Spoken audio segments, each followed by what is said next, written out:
This is Jessie taking her first penalty kick without any instruction.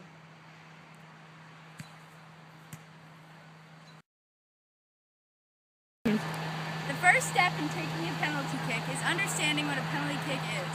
While penalty kicks and kicks from the penalty mark are similar in nature, they are distinct and follow their own rules as part of the game.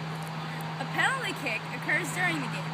A penalty kick proceeds following penalty kick law 14. It is a type of free kick that takes place 12 yards or 11 meters out from the goal, and only the goalkeeper of the defending team is between the penalty taker and the goal. Practice focusing and self-composure techniques as part of your regular training. Even before you are in the position of having to take a penalty goal, part of your training should always be to learn the techniques for keeping yourself calm under pressure. Know your penalty kick strengths. Before you are placed in the position of taking a penalty kick, it is important to have spent a lot of time training for this. Know in advance what your best shooting strategies are and practice them. When under pressure, returning to what you know well is always easier, and if you've already practiced penalty kicks as part of your training, it will feel like second nature when you're doing the real thing.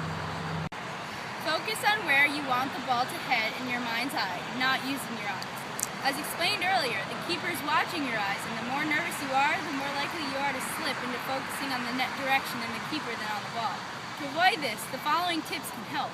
Choose the spot where you want to aim the ball before approaching the ball. Avoid looking at the keeper. If it's easier, pretend the keeper isn't there. Stay focused on the ball. Keep your eyes on the ball at all times and remain focused. Once focus is lost, you risk losing your composure. Kick the ball once the referee has signaled by whistling that it's time to kick. If you kick before the referee blows his whistle, your kick will not count. Decide first whether you will kick for accuracy or for power, and then take the kick as recommended below. Accuracy. If it's precision over power you want, then the recommended kick is the inside foot, which is right here. Power. Sometimes power can be enough to take the ball past the keeper. A strong shooter who can kick at speeds of 80 miles per hour can shoot the ball to the goal line in 500 milliseconds, whereas the keeper will take 600 milliseconds to move from the center of the goal to one of its posts. To achieve this shot, shoot hard with the instep from the laces, which is right there. When it's time to take the shot, take a short, straight run up of only 4 to 6 steps. This has been found to be the most successful approach. Pick the ball low and hard and aim for about 3 inches inside of each post. Stay alert. As soon as you strike the ball, do not switch off. Always get ready for a rebound if the keeper saves it, but not if the ball hits the post crossbar. Remember, always take your time.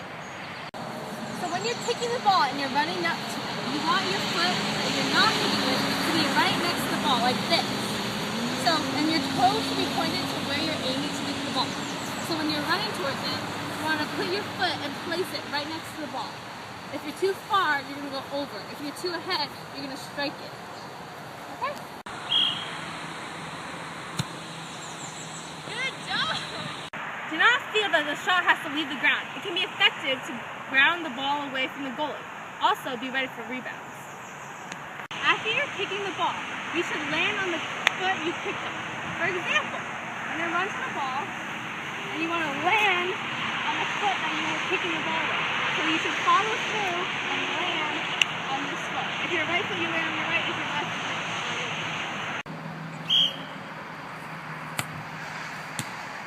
Good. On your last kick, you ran to the ball straight on like this. Now that I can assume is a little bit uncomfortable.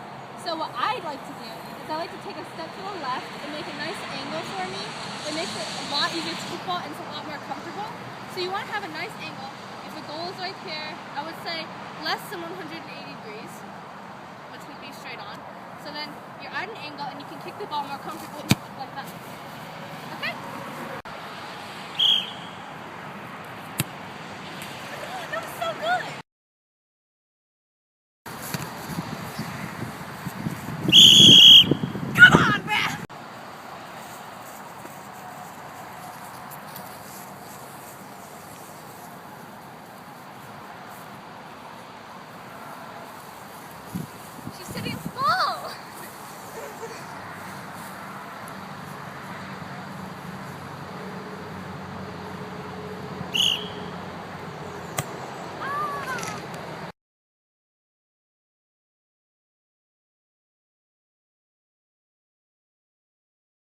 The first step to leaping is learning how to chasse. To do a chasse, you go down in plie like this, and then you hop up.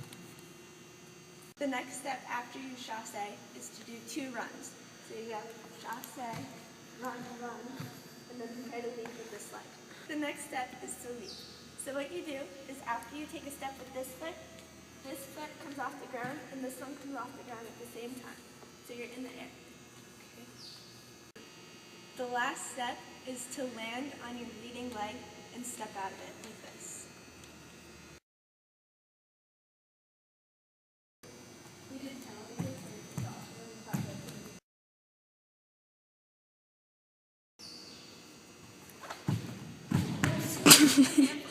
That was good. While you're leaping, make sure you really get low in your plie for the chasse, and then look up while you're leaping, because if you look up, you tend to go up higher. Okay. Well, that works too. So something that will help you when you're leaping is if you put your arms up in a V, because it gives you more momentum to get up.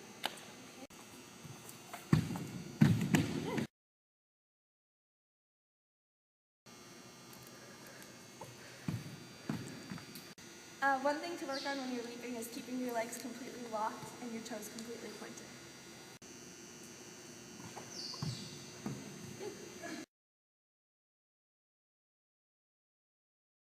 So one thing that I do while I'm leaping, I'm not really flexible, so I have to turn my hip out to make it look like my legs are more flexible than they are. So if you turn your leg out like this, your leg can get higher than if it's just straight back like this.